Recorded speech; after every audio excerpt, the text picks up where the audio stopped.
Welcome to the Science of CX podcast.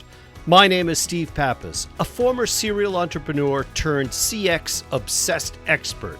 And each week we bring you an inspiring message and insight into how customer experience can catapult your business to soar, grow, and accelerate beyond what you thought was possible.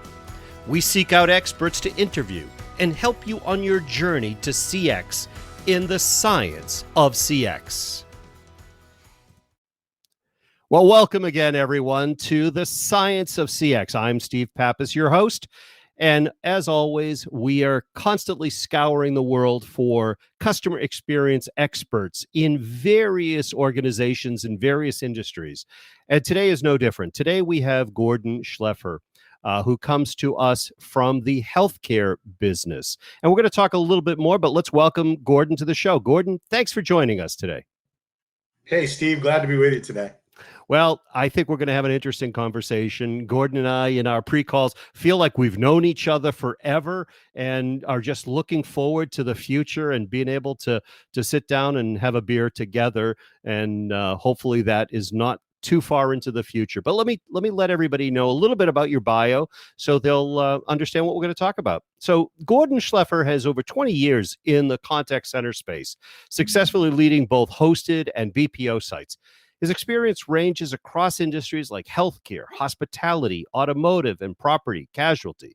Currently, Gordon is Vice President of Customer Care with Magellan Health, leading the radiology authorization and Medicaid, Medicare contact centers. He's skilled in improving performance via metric-driven focus and developing high-performance teams, as well as customer relationship management and client customer satisfaction. Gordon's a self-proclaimed agent and customer experience fanatic. He brings energy, engagement, and efficiency into every project he's involved in. Wow, that's a mouthful. Gordon, you've done a lot, and I'm sure there's plenty for us to talk about, but maybe you can give us a little sense. So currently you're at Magellan. I don't know if our listeners know what Magellan is, but give us a little sense of what kind of a company Magellan is.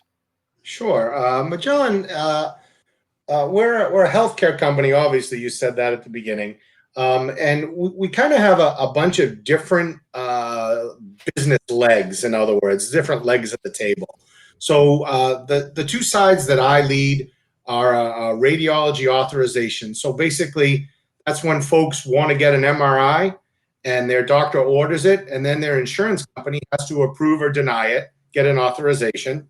And they usually come to a vendor like Magellan, and the vendor decides based on medical necessity, will they pay or will they not pay? The insurance company will pay. So we have both commercial and we do it for many Medicaid and Medicare MCOs.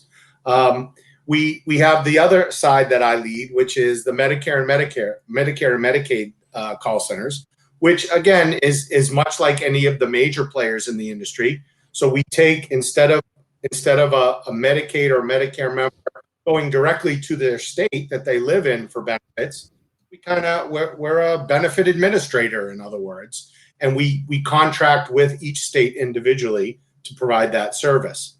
Magellan also has a couple of other sides, and so we have a pharmacy side, which is a special pharmacy group that runs totally independent from that, and then we have a behavioral health side as well, which administers not just behavioral health calls. And that would be most companies are familiar with EAP or a benefit they have through their health company. We offer support that, and we contract with many companies to do that, but also in general. So in most major catastrophes like the California wildfires or frontline worker due to COVID, we offer free counseling that anyone involved in that can call Magellan, and over the phone, we can do an EAP-like service, and we provide that free of charge in any kind of natural disasters or even the unnatural one, the tragedies that strike people and others through our country. Well, that's great. That's great. So, I noticed in your bio, you talked about improving performance via metric-driven focus. Let's maybe start with right now. Obviously, the world has gone upside down on all of us. um, and you've probably had to have all of your folks that were normally in contact centers are now working from home, right? So Yep. can you take us through the challenges that you were faced with in doing that? And you probably engaged your business continuity plan to some degree and armed everybody with what they needed and sent them off to their homes. But talk us through the challenge. What did you encounter? And what were those surprises that hit you along the way, and maybe what you had to do about them? Yeah, sure, Steve. And I think you hit it. I mean, everyone has a business continuity plan, BCRP planning every year, and we spend a lot of time. I don't think pandemic was a page in anybody's plan. No. We kind of it was almost shooting from the hip for most of February and March, and so that's what we did. We had about a third of our staff that was already remote, so we had a little bit of that, but literally in 1 week's time, we sent the bulk of 350 people home to work, and so yeah, we learned all kinds of things right up front. We learned that some people don't know how to set up the computer in their own home office or their bedroom or their kitchen. We learned that bandwidth, especially when you're logged into a queue and taking inbound calls, the bandwidth in your house is very important. We had to compete with kids playing video games at first, and then kids doing online learning. Multiple people in the house impacts your bandwidth. I guess we all knew that. But we didn't know the extent that it would impact you on the phones. And so access to all of the normal things that you have sounds easy. Well, just log in and you'll have your reference materials and all the support systems that you have in addition to your desktop system. But there's a delay. So we initially saw handles time start to jump because instead of a split-second access to your reference tool, it was a 2-second access.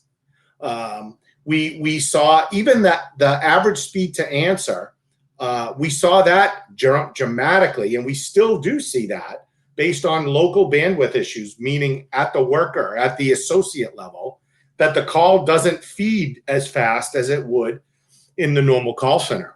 And then we had to deal with what we realized is and that's all the work stuff. So we saw the impact of that. We saw good impacts on the people side initially. People who had attendance issues up front, well, they went away, especially tardy and leave early issues. Those kind of erased themselves right away. Well, if you can't roll out of bed and go to work, we don't do video. So if you can't roll out of bed and go to work, I mean, at the beginning, everything worked out perfect. But then what we started to see after maybe the second month was we didn't realize, and I don't know if it was we as leaders or we as humans didn't realize how much interaction means to people in the work environment. So a lot of folks were used to that daily interaction with their coworkers, their second family, for lack of a better word. Sure.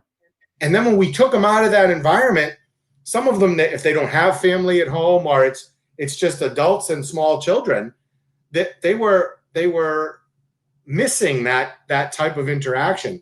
Not even the interaction, because you think, well, you're on the phone all day. What do you mean you don't have any interaction? You're in a call center. Yeah, it was the trips in the break room. It was the team meetings, and so we had to kind of figure that one out as well. What made it difficult for us is most of our on-site call centers, people had desktops. Okay, well, so what? Well, you send them home with the desktops and the 2 screens and they're fine.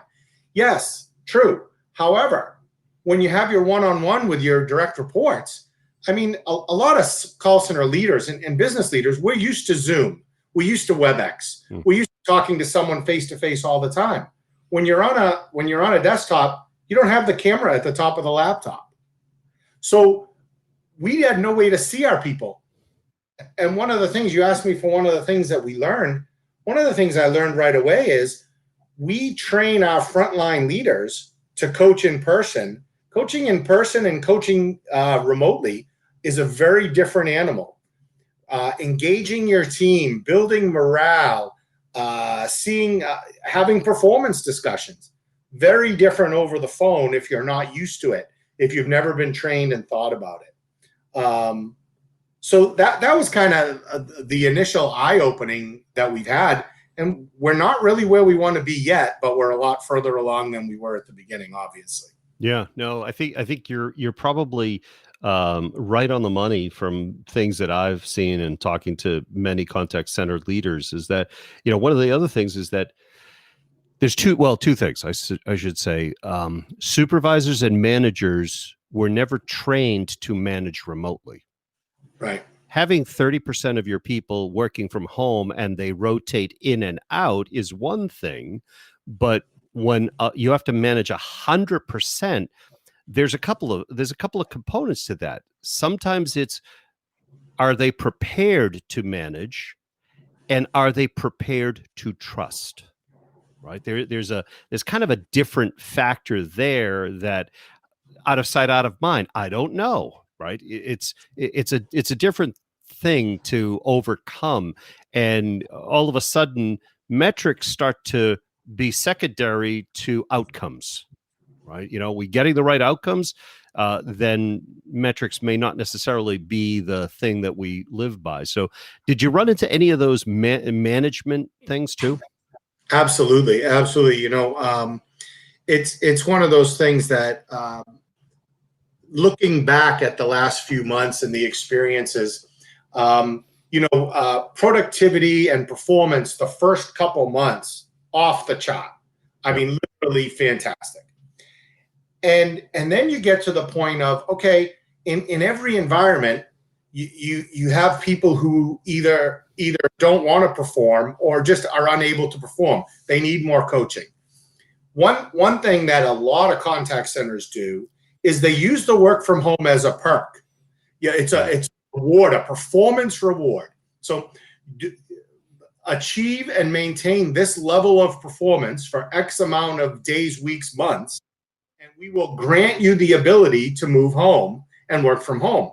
The flip side is, there's also in the work from home agreement that everybody has, it also says if your performance slides, well, then you got to go to the principal's office. Basically, you're on punishment. You got to come back into the office and you got to work in the office now. Right. And so all of a sudden we don't have that anymore. We don't have the ruler to slap on their wrists and say, come back. Okay, you know what? Your adherence is just it's not high enough. You're wasting too much time, or your handle time is too high. You're wasting too much time. Come back in the office where I can look at you, where I can keep my eyes on you. You don't have that option. So I think what we've seen is that it kind of puts the manager or the supervisor if they're in a place they've never been. Yeah. And they need to learn how to coach and develop or manage out if that's the way it goes. But ideally coach and develop on the phone, because we still do not have full visual one-on-one yet. We're working towards that, and we'll have that before the end of the year. But coach and develop in a way they're not used to.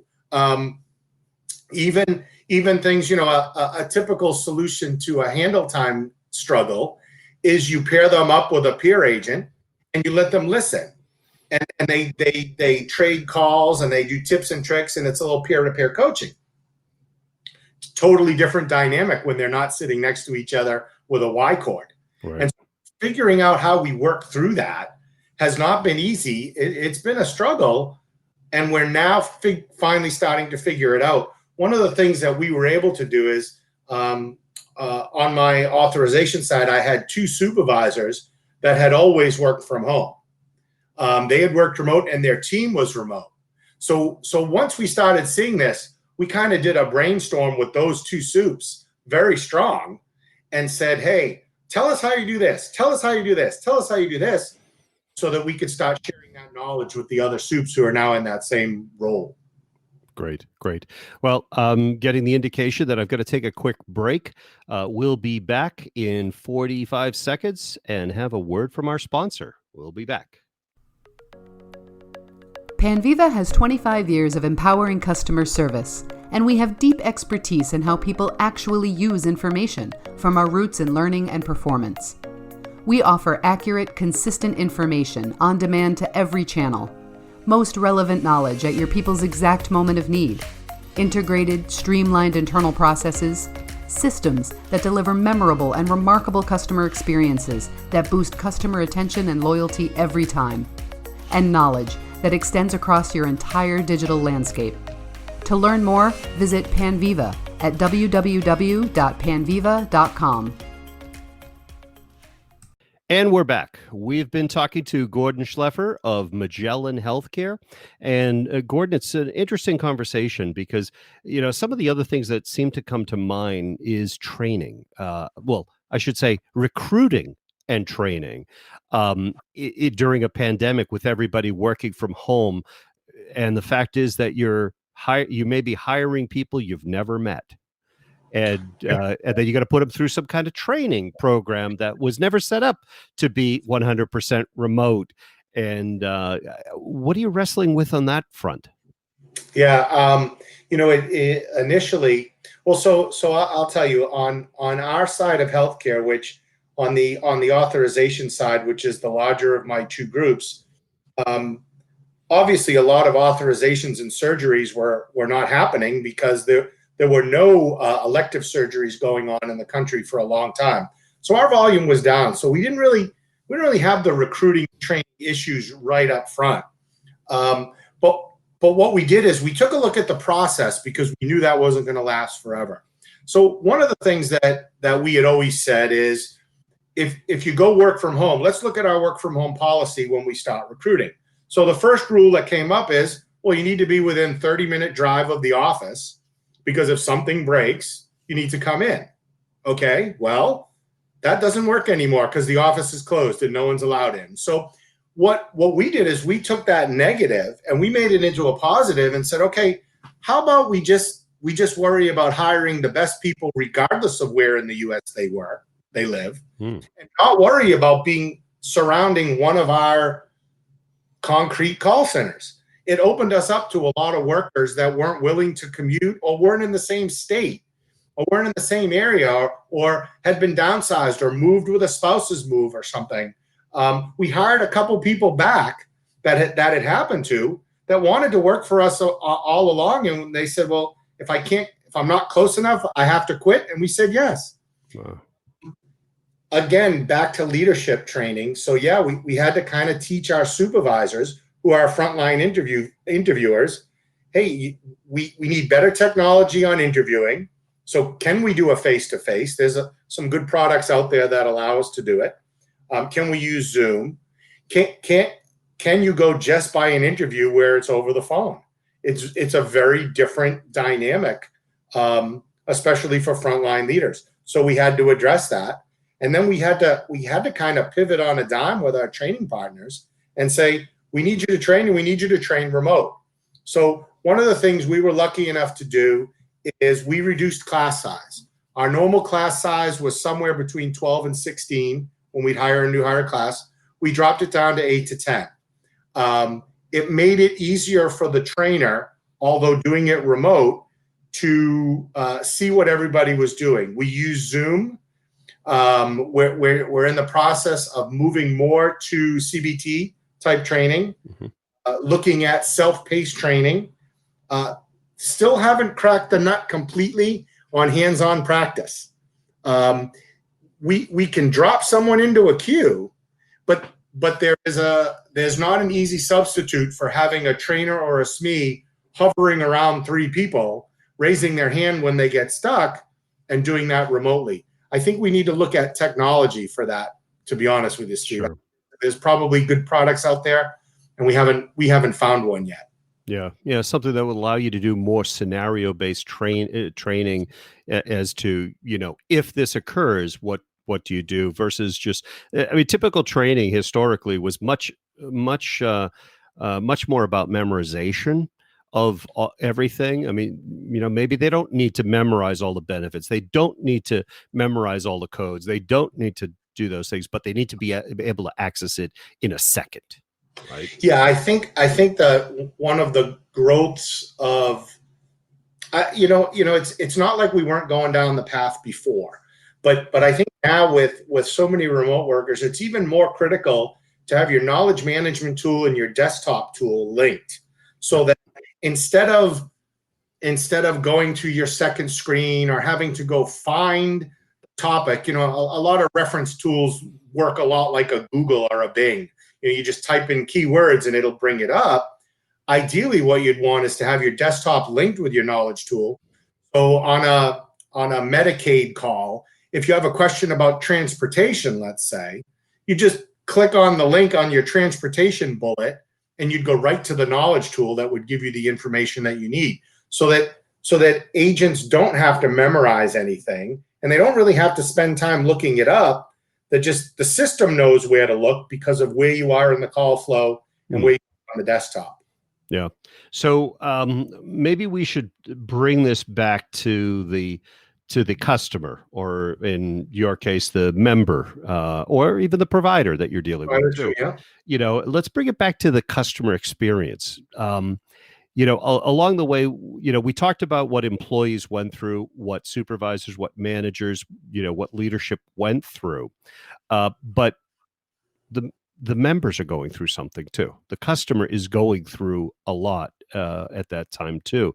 So how do you wade through all of these parts of a maze and keep the customer in mind every step of the way? That we've got to make sure that the customer is still part of us and wants to stay with us when we all get out of this. So how do you keep them as the center of the universe too, through this this craziness we've been through? I have two things I want to say about that. So the first part is I still believe, remote or on site, that happy and engaged frontline agents lead to happy and engaged customers. Sure. Members, providers, whoever your customers are. Agreed. So I think you focus on that. However, I also think that this is the time, for us, again, we had time to do things that we had not done in the past. So we totally recreated a soft skills training, recognizing that the needs of the callers now are very different than they were. The places and the reasons they're calling are very different than they were prior. So being able to empathize and to root out what the real reason they're calling, it isn't like those weren't important before. They've always been important, and they lead to high CSAT scores and more efficiency. But also you want to create that connection and that caring with your customers so that they become your raving fans. It's kind of interesting because we do some provider surveys on the authorization side, and there was some absolute shocking news that we got. We were talking about efficiency and would providers use self-service. And one of the comments said, "Why would I want to use self-service? You answer on the first ring every time." A lot of companies use self-service, and they put that in their IVR prompt that says, instead of waiting, go to whatever.com and you can self-serve, which is a great tool. But we had one customer that said that was the survey response. We were not expecting that at all. Well, clearly we're not going to tank our ASA so that they would be forced to use it. Right. But I think it made us look again at how do we market our ability? How do we give customers the opportunity to self-serve when it makes sense and then come to us when it makes sense? And that's really the direction that we're going right now. Not trying to reduce calls or anything like that, but there are some things that customers want to do on their own. Providers, when they want to check a claim status, they really don't want to call you. They would rather do it online in most cases. So give them the opportunity to do it online, and then make it very easy and fluid if they have an added question so that you address it right away. And really the same with members. Think about all of us. When we have a problem with our own health insurance, the first thing we do is go online, usually. And then we look if we can't find it. With Medicaid and Medicare, the benefits are a little different. and every company has a slightly different portal. So we got to make sure that those are easy to use, and that the call center is seen as a complement to self-service, not a last resort or even a first resort. Yeah, I think you're right. I think on the portal side, as long as it's not written in insurance speak and regular folks can understand their way through it and also know how to navigate step by step that you're asking them for, I think it works marvelously. You know, one of the things that we've really started to push into is looking at the call reason codes. Mm-hmm. Why do our callers call us? Why do members call us? Why do providers call us? And you know, you can't. What do they say? You know, how do you eat an elephant? You know, one bite at a time. So don't try and put everything online. You know, look at your top 2 or 3 call reasons and try and make those reasons so easy and simple that people would prefer to do it themselves online. And the other stuff, say, well, I need people, so we're going to keep that. You got to call us for some of that stuff. If it's anything that isn't 2 or 3 clicks, then it's too hard. I agree with what you said, and that if it's too complex, people won't do it. They'll just stop. And if you turn them off to online, you may never get them to try it again. That's one of my big fears, because I experienced that with companies I do business with. Yeah, no, I completely agree. It's almost like you can separate the more mundane things to be digital, and the things that require almost, let's call it advisory, that it needs someone that has the experience or the ability to explain and what have you. And you said something earlier that I want to touch on, is that when you get calls, you know, you talked about connections.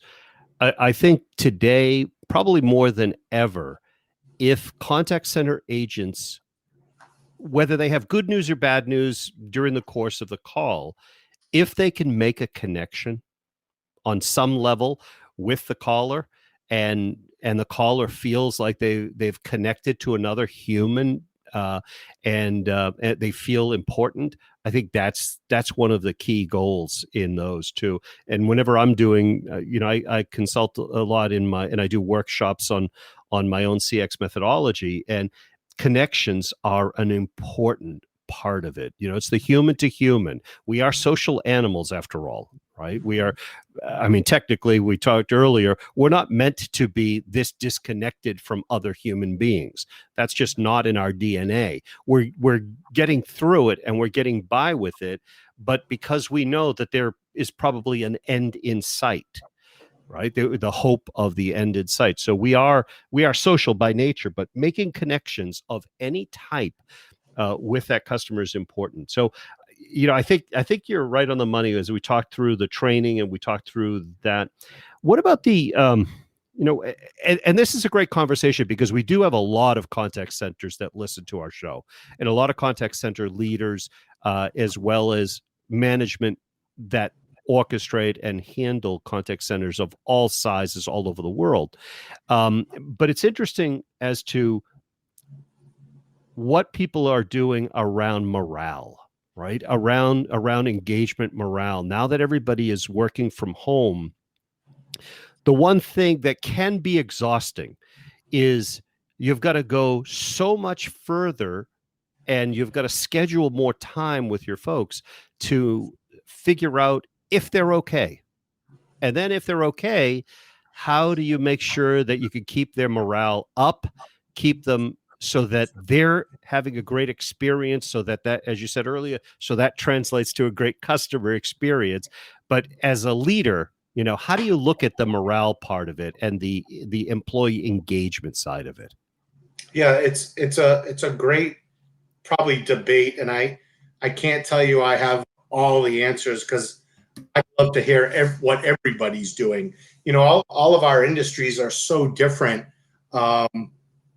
and there's so many different things. So some of the things that we've done is as a leader, first you look at your leadership team, and in my mind, in the contact center business, the frontline leader is the most important role in the contact center. It's the bridge between senior leadership and the frontline people. They get caught in the middle a lot. And yet, if they're engaged and they have high morale, it usually spreads through the whole team. And so we spend a lot of time, probably less now because we're where we want to be. But initially, especially the first couple of months, we spent a lot of time with our frontline leaders, not just telling them what to do. So I'm big on not doing things because you check it off on a list, but doing it because you're gaining something. And maybe the right word is connection, like you said before. So we started with a weekly huddle. We did a bi-weekly leadership virtual happy hour, which is exactly what it sounds like. Recognizing that we have call centers that are open all kinds of hours of the day. And so some people couldn't attend, some people could. My frontline leaders did virtual happy hours with their team. Well, can we do that? Would HR approve that? I mean, questions like that, figuring that out. The other thing, which that's kind of fun, call centers, nobody loses weight in a call center. That's the joke, right? Because there's donuts or cookies or, there's a donut day and a hot dog day and a pizza day. There's never an apple and orange day. Nobody wants the banana day. And so how do we get around that? You can't do donut day. So there are things you can do. There are vendors out there where you can send someone a cup of coffee. You can send someone an ice cream cone. And that's great as a little surprise, but it's not the same of wheeling the cart up to their desk and letting them choose a donut. Interacting with their leader, interacting with their director or their vice president that they're not used to seeing. And so you have to kind of figure out a way. You have to encourage more team meetings and huddles. So small group team meetings, maybe not all 17 people, but do 3 team meetings, 5 people each. Pull them off the phone for a half hour and just talk. We always want to throw work in there. I don't know about that. We don't do that in a lot of cases. We throw in what's trending on Netflix. I remember one team meeting was all about Tiger King or Tiger something. I'm the only person on the planet who did not watch that series. But that was the entire meeting. And then, okay, well, let's go back to work now. And we all went back to work. So I think you look at that stuff. And then when you have to do the work stuff, I like that better one-on-one. So I think we're seeing now more daily sharing of metrics. So where do you stand? How's it going with your frontline leaders, with your frontline workers?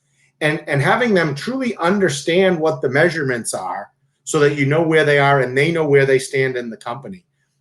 Even though we've done at Magellan, in my opinion, just a phenomenal job. Our CEO and our senior leadership has really done a great job all the way down on communicating with our staff and town halls and recording all the town halls. Everyone gets a chance to see it. Everyone gets a chance to participate.